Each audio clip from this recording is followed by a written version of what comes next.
Welcome to the True Crime Chronicles, where real cases hide deeper truths.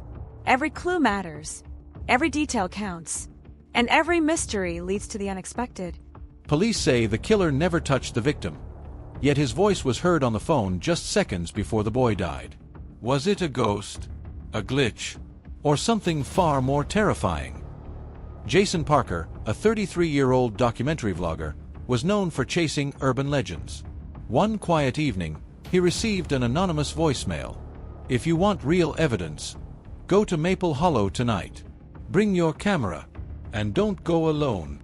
Chills ran through Jason's spine. The voice sounded distorted, almost layered, like two people speaking at once. He immediately called his two closest friends, Ryan, a thrill seeker, and Lena, a former crime reporter. We go, we record, we expose the truth, Jason said. But none of them imagined what waited inside that house.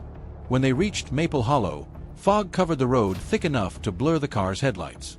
The abandoned house stood tall, silent, broken, and unnaturally cold. As Jason stepped in, dust floated in the air.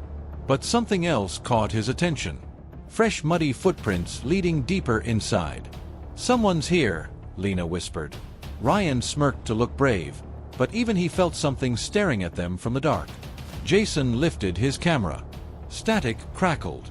And then, the camera display flickered with a shadowy figure standing at the end of the hallway. But when they turned, no one was there. They found a locked door leading to the basement. Jason forced it open, and a smell of damp earth rushed out. Inside, they discovered a broken wooden chair, torn ropes, scratch marks on the concrete, and a small tape recorder, still warm, as if someone had just used it. Ryan pressed play. At first, there was silence. Then the same voice from the voicemail whispered, "You're late." Lena dropped the recorder. Jason looked around the basement. The air felt heavy, almost alive. And then they heard footsteps above them.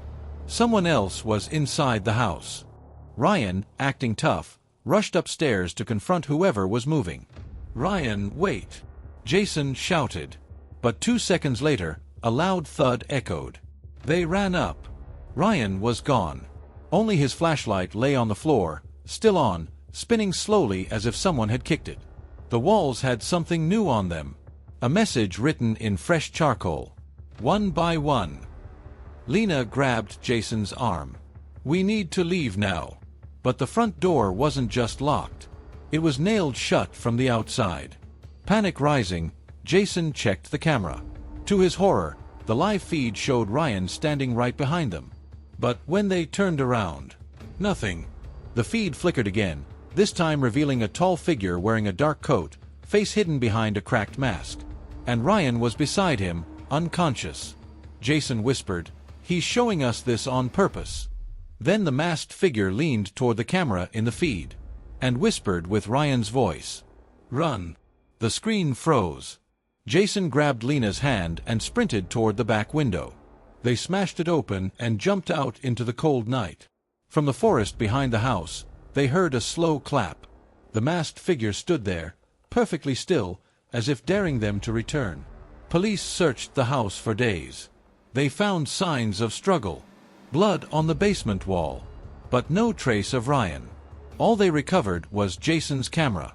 The last frame recorded the masked figure stepping closer to the lens and whispering, "This isn't finished."